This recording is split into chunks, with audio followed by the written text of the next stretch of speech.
हाँ, शुरू किया जाए। तो 9th में अपने में क्या पढ़ रहे थे, टिश्यू के बारे में पढ़ रहे थे। हाँ, चैनल को लाइक नहीं किया है तो लाइक कर लीजिए, बेल आइकन प्रेस कर लीजिए, सब्सक्राइब कर लीजिए, जैसे जो भी हम वीडियो डालते हैं वो तुम तक पहुंचते रहें। ये बात हमेशा ध्यान से करना। टिश्यू के बारे में बातचीत चल रही थी तो एपिथेलियल टिश्यू की चर्चा हो चुकी थी। आज हमको बताना है कनेक्टिव टिश्यू के बारे में। ये बात मैंने बताई है, कनेक्टिव टिश्यू जो होता है बॉडी के अंदर सबसे ज़्यादा मात्रा में पाया जाता है। तो कभी भी क्वेश्चन पूछा जाए कि कौन सा टिश्यू बॉडी में सबसे ज़्यादा मात्रा में पाया जाता है, तो सीधा सा आपका आंसर होगा कनेक्टिव टिश्यू बॉडी में हाईएस्ट क्वांटिटी में पाया जाता है। कोई दिक्कत नहीं। अब कनेक्टिव टिश्यू में मैंने क्या पढ़ा था, ब्लड के बारे में पढ़ा था। कौन सा टिश्यू, कनेक्टिव टिश्यू के अंदर हम ब्लड के बारे में पढ़ रहे थे। तो ब्लड एक फ्लूइड कनेक्टिव टिश्यू है और ब्लड मैंने बताया था 2 पार्टों से मिलकर के बना होता है। ये शायद मैंने पढ़ा था। एक होता है प्लाज्मा। ये क्या होता है, प्लाज्मा। और प्लाज्मा पूरे ब्लड का कितने % पार्ट बनाता है, ये 55 to 60% पार्ट बनाता है। और ब्लड कितने % पार्ट बनाता है, ब्लड के बारे में देखा जाए ये 45 to 40% पार्ट क्या बनाता है, ब्लड कार्पिसल्स बनाती हैं। तो ये ब्लड चार्ट में लिख दें, ये क्या बनाता है, ब्लड कार्पिसल्स बनाती हैं। तो ये ब्लड कार्पिसल्स बनाती हैं, याद रखना। प्लाज्मा के अंदर पूछा जाए, देखा जाए क्या होता है। प्लाज्मा में मैंने बताया है 91 to 92% क्या होता है, वाटर होता है। 91 to 92% क्या होता है, वाटर होता है। और क्या होता है 8 to 9%, ये 8 to 9% क्या होता है, प्लाज्मा प्रोटीन होती है। ये प्लाज्मा प्रोटीन होती है, ये प्लाज्मा प्रोटीन होती है। और प्लाज्मा में प्रोटीन कौन कौन सी होती हैं, 3 टाइप की होती हैं। प्लाज्मा प्रोटीन कौन कौन सी होती है, 3 टाइप की होती हैं, याद रखना। एक कौन सी होती है, एल्बुमिन होती है। ये कौन सी है, एल्बुमिन होती है। और एल्बुमिन क्या काम करती है, ब्लड के अंदर कोलाइडल ऑस्मोटिक प्रेशर बनाती है। तो एल्बुमिन ब्लड के अंदर ब्लड कोलाइडल ऑस्मोटिक प्रेशर बनाती है। और एल्बुमिन का फॉर्मेशन कहाँ पर होता है, लीवर में होता है। कहाँ पर ये बनती है, लीवर में बनती है। दूसरी कौन सी होती है, ग्लोबुलिन होती है, ग्लोब्यूलिन होती है। और ग्लोबुलिन प्रोटीन क्या काम करती है, इम्यूनिटी के लिए जिम्मेदार होती है। और इसका फॉर्मेशन कौन करता है, प्लाज्मा सेल करती है। तो याद रखना, ग्लोबुलिन प्रोटीन बॉडी के अंदर इम्यूनिटी के लिए जिम्मेदार होती है।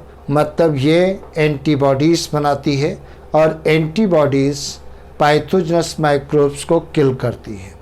और इसका फॉर्मेशन कौन करता है, प्लाज्मा सेल करती हैं। और तीसरी प्रोटीन कौन सी होती है, फाइब्रिनोजन होती है। तीसरी प्रोटीन कौन सी है, फाइब्रिनोजन होती है। ये जो फाइब्रिनोजन प्रोटीन होती है इसका फॉर्मेशन कहाँ पर होता है, लीवर में होता है। फाइब्रिनोजन प्रोटीन का फॉर्मेशन लीवर में होता है। और ये ब्लड क्लॉटिंग के लिए रिस्पॉन्सिबल होती है, रुधिर का थक्का जमने के लिए रिस्पॉन्सिबल होती है। कभी भी चोट लग जाती है तो वहाँ से ब्लीडिंग स्टार्ट हो जाती है। तो यही एल्बुमिन फाइब्रिनोजन प्रोटीन ब्लड को क्लॉट कराता है, मतलब एक्सेसिव ब्लीडिंग से रोकती है।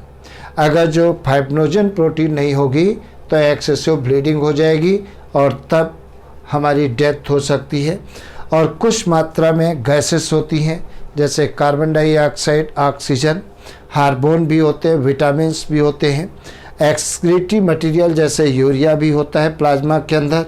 ये सारी चीज़ों से मिल करके क्या बना होता है, प्लाज्मा बना होता है। तो प्लाज्मा के बारे में समझ गए होंगे। अब हम तुमको बताने जा रहे हैं ब्लड कार्पेसल्स के बारे में। जो पूरे ब्लड का कितने परसेंट पार्ट बनाता है, 45 to 40% पार्ट बनाता है। और प्लाज्मा पूरे ब्लड का कितने परसेंट पार्ट बनाता है, 55 to 60% पार्ट बनाता है। अगर जो हम ब्लड कार्पिसल्स को देखते हैं तो ब्लड कार्पिसल्स कितने टाइप की होती है, 3 प्रकार की होती हैं।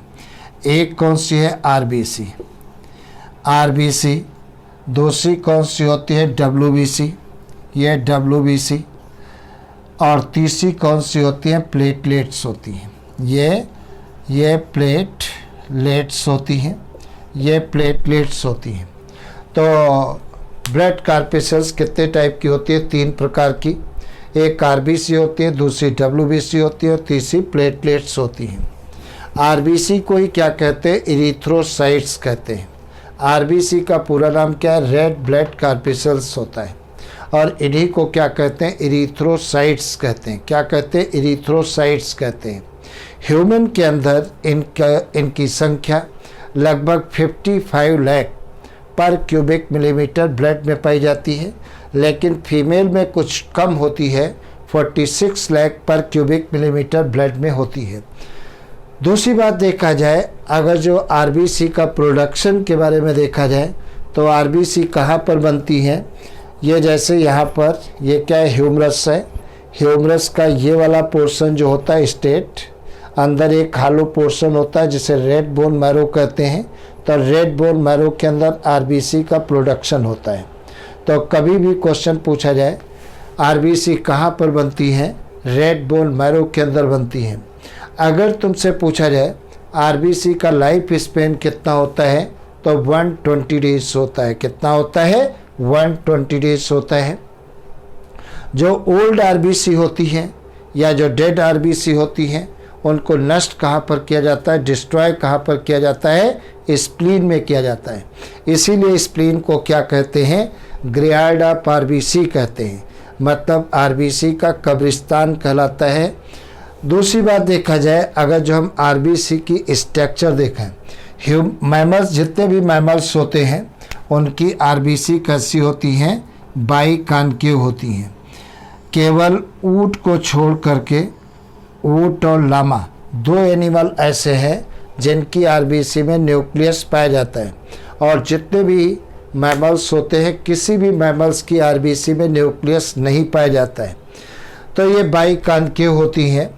और आरबीसी जिस मेम्ब्रेन के द्वारा बाउंडेड होती हैं, उस मेम्ब्रेन को क्या कहते हैं, डोनेंस मेम्ब्रेन कहते हैं। ये डोनेंस मेम्ब्रेन कहा जाता है, मेम्ब्रेन कहते हैं। तो ये डोनेंस मेम्ब्रेन होती है। आरबीसी के अंदर हीमोग्लोबिन के मालिक्यूल धसे रहते हैं। यहाँ पर क्या पाए जाते हैं, हीमोग्लोबिन के मालिक्यूल पाए जाते हैं। हीमोग्लोबिन के कारण ही आरबीसी का कलर कैसा होता है, रेड होता है। और हीमोग्लोबिन क्या कहलाता है, रेस्पिरेटरी पिगमेंट कहलाता है। क्या कहलाता है, रेस्पिरेटरी पिगमेंट कहलाता है। तो यहाँ पर देखा जाए हीमोग्लोबिन क्या काम करता है, जैसे एचबी है, ये एचबी है, ऑक्सीजन के 4 मॉलिक्यूल को बांधता है और बांध करके क्या बनाता है, ऑक्सी हीमोग्लोबिन बनाता है। मतलब HbO2 का होल 4, इसे क्या कहते हैं, ऑक्सी हीमोग्लोबिन कहलाता है। हीमोग्लोबिन कहलाता है, ग्लोबिन कहलाता है। तो ये बात याद रखना, एक हीमोग्लोबिन ऑक्सीजन के 4 मॉलिक्यूल को बांधता है और ऑक्सी हीमोग्लोबिन बनाता है। ऑक्सी हीमोग्लोबिन का फार्मूला क्या है, आपके सामने है, HbO2 का होल 4। इस रूप में हीमोग्लोबिन के साथ ऑक्सीजन बंद करके एक स्थान से दूसरे स्थान को ट्रांसपोर्ट होती है। तो हमारे ब्लड का रेड कलर किसके कारण होता है, हीमोग्लोबिन के कारण होता है। और जितने भी मैमल्स होते हैं उनकी आरबीसी में न्यूक्लियस नहीं पाया जाता है, except camel and llama. Camel और लामा 2 ऐसे मैमल्स हैं जिनकी आरबीसी में न्यूक्लियस पाया जाता है। आरबीसी के प्रोडक्शन को क्या कहते हैं, इरिथ्रोपोइसिस कहते हैं। और ब्लड के फॉर्मेशन को क्या कहते हैं, होमोपोइसिस कहते हैं। तो आरबीसी के प्रोडक्शन को क्या कहते हैं, इरिथ्रोपोइसिस। और ब्लड के प्रोडक्शन को क्या कहते हैं, हीमोपोइसिस कहते हैं। आगे देखा जाए क्या होता है, तो ये तो आरबीसी के बारे में मैंने बताया जो बहुत ही इम्पॉर्टेंट होती हैं। फिर देखा जाए, हाँ एक चीज़ और, अगर जो आरबीसी का नंबर सामान्य से कम हो जाता है तब उसे क्या कहते हैं, एनीमिया डिजीज़ कहते हैं। अगर आरबीसी का नंबर नॉर्मल से कम हो जाता है तब वो डिजीज़ को क्या कहते हैं, एनीमिया डिजीज़ कहते हैं। क्या कहते हैं, एनीमिया डिजीज़ कहते हैं। अब देखा जाए डब्ल्यूबीसी के बारे में देखा जाए, डब्ल्यूबीसी का कितनी पाई जाती हैं, लगभग 10 से 11,000 पर क्यूबिक मिलीमीटर ब्लड में पाई जाती हैं। आरबीसी की तुलना में डब्ल्यूबीसी का नंबर बहुत कम होता है और बॉडी के अंदर डिफेंस के लिए डब्ल्यूबीसी का पाया जाना बहुत ज़रूरी होता है। अब डब्ल्यूबीसी में लोकोमोशन किसके द्वारा होता है, सूडोपोडिया के द्वारा होता है। किसके द्वारा होता है, सूडोपोडिया के द्वारा होता है। जैसे अमीबा में लोकोमोशन किसके द्वारा होता है, सूडोपोडिया। सूडो मीन्स होता है फॉल्स, पोडिया मीन्स होता है फीट, मतलब फॉल्स फीट के द्वारा लोकोमोशन डब्ल्यूबीसी में होता है।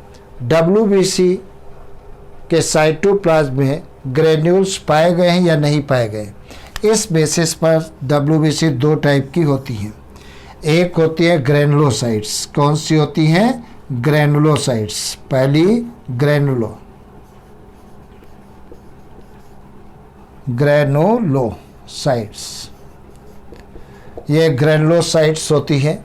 इनके साइटोप्लाज्म में ग्रेन्यूल्स पाए जाते हैं, छोटी छोटी कणिकाएँ पाई जाती हैं। और दूसरी कौन सी होती है, ए ग्रेनुलोसाइट्स। ये कौन सी है, ए ग्रेनुलोसाइट। ए ग्रेनुलोसाइट्स होती हैं। अब ग्रेनुलोसाइट्स 3 प्रकार की होती हैं। ये कितने टाइप की होती है, 3 टाइप की होती हैं। एक कौन सी होती है, एसिडोफिल्स होती हैं। कौन सी होती है, एसिडोफिल्स होती हैं, फिल्स होती हैं, या इन्हीं को क्या कहते हैं, इओसिनोफिल्स कहते हैं। दूसरी कौन सी होती हैं, बेसोफिल्स होती हैं। ये पहली है। दूसरी कौन सी है, बेसोफिल्स होती हैं। ये बेसोफिल्स होती हैं, बेसोफिल्स होती हैं। और तीसरी कौन सी होती है, न्यूट्रोफिल्स होती हैं। तीसरी न्यूट्रोफिल्स, न्यूट्रोफिल्स, या इसी को क्या कहते हैं, हेट्रोफिल्स कहते हैं। हेट्रोफिल्स कहा जाता है, हेट्रोफिल्स कहते हैं। और ए ग्रेनुलोसाइट जो होती हैं ये 2 टाइप की होती हैं। 2 टाइप की कौन कौन सी होती हैं, एक होती है लिम्फोसाइट्स। ये कौन सी हैं, लिम्फोसाइट होती हैं, लिम्फोसाइट। और दूसरी कौन सी होती है, मोनोसाइट। ये कौन सी है, मोनोसाइट कहलाती है, मोनोसाइट कहलाती है, ये दूसरी है। तो मैंने तुम्हें क्या बताया, डब्ल्यूबीसी में लोकोमोशन किसके द्वारा होता है, सूडोपोडिया के द्वारा होता है। और इनका प्रोडक्शन कहाँ पर होता है, लिम्फोटिक ऑर्गन्स में होता है। डब्ल्यूबीसी के साइटोप्लाज्म में ग्रेन्यूल्स पाए गए या नहीं पाए गए हैं, इस बेसिस पर डब्ल्यूबीसी 2 टाइप की होती हैं। एक कौन सी है, ग्रेनुलोसाइट्स, और दूसरी कौन सी है, ए ग्रेनुलोसाइट्स। ग्रेनुलोसाइट्स 3 प्रकार की होती हैं। एक एसिडोफिल्स होती हैं, इन्हीं को क्या कहते हैं, इओसिनोफिल्स कहते हैं। दूसरी बेसोफिल्स होती हैं। तीसरी न्यूट्रोफिल्स, या इन्हीं को क्या कहते हैं, हेट्रोफिल्स कहते हैं। नेक्स्ट देखा जाए, ए ग्रेनुलोसाइट्स 2 टाइप की होती हैं। एक लिम्फोसाइट्स और दूसरी मोनोसाइट्स होती हैं। सबसे पहले अगर जो हम बात कर रहे हैं एसिडोफिल्स की बात करते हैं, या जितना रखिए, इसके बाद कल पढ़ाएंगे क्योंकि आगे बताएंगे समय लगेगा। तो और डिटेल से हमें पढ़ाना है, अच्छे से पढ़ाना है, जल्दबाजी नहीं करना है। तो अगली क्लास में पढ़ाएंगे। चैनल को लाइक कर लीजिए, बेल आइकन प्रेस कर लीजिए और सब्सक्राइब कर लीजिए। और बार बार एक बात हम तुमसे बोलते हैं, खुद पढ़िए और अपने दोस्तों को भी बताइए, जैसे उनको भी फ़ायदा हो। और जितना आप लोगों को बताओगे, अपने दोस्तों को बताओगे, उतना ज़्यादा आपको प्रॉफिट होगा, क्योंकि वो भी पढ़ेंगे, तुम भी पढ़ोगे, तो आपस में विचार विमर्श करोगे, नई नई चीज़ें सामने निकल करके आएंगी और आप लगातार आगे बढ़ते चले जाओगे। ठीक है, तो खूब पढ़िए और खुद पढ़िए, दूसरों को भी बताइए जिससे उनका भी भला हो। और बेस्ट ऑफ लक, मस्त रहिए।